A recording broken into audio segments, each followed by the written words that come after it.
কিছু বলবেন কবি? আপনি তো মানুষের উপকার করতে করতে নিজের নিজের কথা ভুলেই যাচ্ছেন।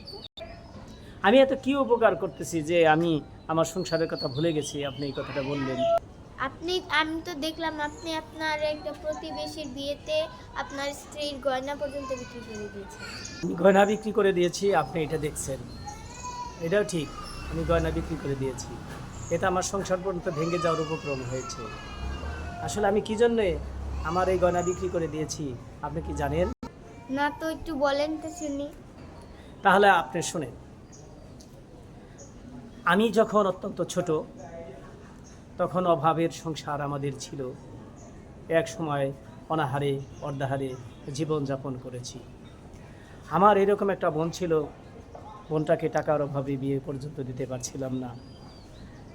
তখন শেষ পর্যন্ত যখন আমি আমার বোনটাকে আমরা বিয়ে দিতে পারি নাই, শেষ পর্যন্ত আমার এই বোনটা গলায় দড়ি নিয়ে চিরদিনের জন্য আমাদের ছেড়ে চলে গেছে।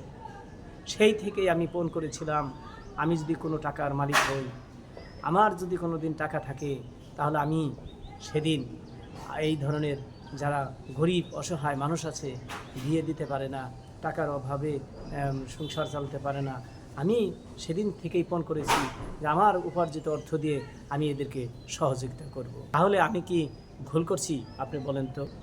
না না না, আমি তো আগে জানতাম না, সত্যিই আপনি ভালো করেছেন।